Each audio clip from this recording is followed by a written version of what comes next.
Social media is crazy today. You'd think we got Bin Laden all over again with the way people are talking about the assassination of UnitedHealthcare CEO Brian Thompson. To be really honest with the audience, I was seemingly very fortunately, I might add, not familiar with United Healthcare until this news broke yesterday.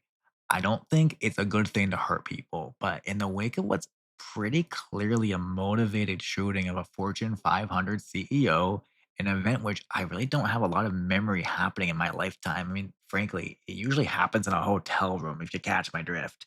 I'm learning that United Healthcare has been a top performing insurance firm financially while also being the absolute worst when it comes to denying claims for those people unfortunate enough to be covered by them. Violence is wrong, but I found his personal LinkedIn. It's kind of interesting to see someone who's so reviled own progression as a career man. The guy spun being a valedictorian level University of Iowa graduate into a 17-year ladder climb at United, all the way up to CEO. But I hate to admit it, I kinda get how he got this way.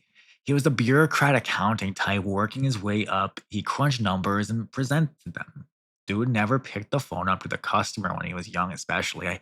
I think that when you get it good and you've been climbing and working for years where the people really are just an item on the spreadsheet like this guy, you start to really just think about the people around you, the ones you work with. It kinda makes sense why you might not even need a little bit of Ambien when you're being bad if you don't see the person. The thing is, I kind of think he really didn't care. He made public postings over his 3 years as CEO of United.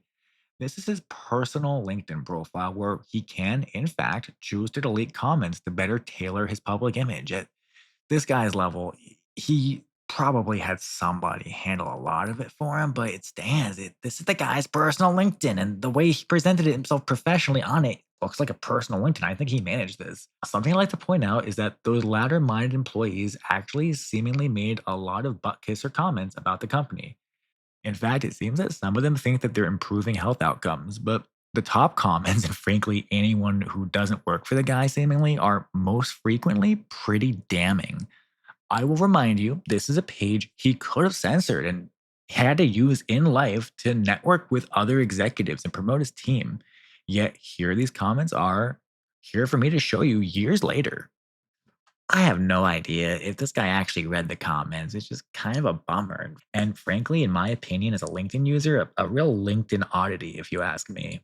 Here, I see such a major ethical failing, really. It's actually worth pointing it out. I wonder if this guy understood the real importance of the stakeholder. That's all the people who depend on or are impacted by your business are ultimately to your business. You can't strangle your customer base like this and expect positive comments. This guy knew it for a long time, and if you ask me, it's like if you're in the same shoes as this guy, a CEO of another healthcare company or this man's predecessor even, does this make you more inclined to take the stakeholders seriously? Are you going to heed to the violence or the perceived threat that someone could do something horrible to you?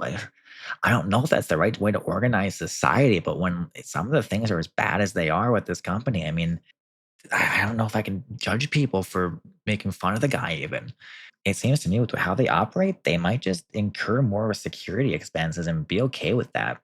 It's going to be an interesting future as we see how companies react to this assassination. It really is an interesting piece of news, and the response to it, I think, is going to potentially be a shaping factor in the way people think about big businesses. And to be honest with you, I'm a little bit fearful for what the future for CEOs looks like.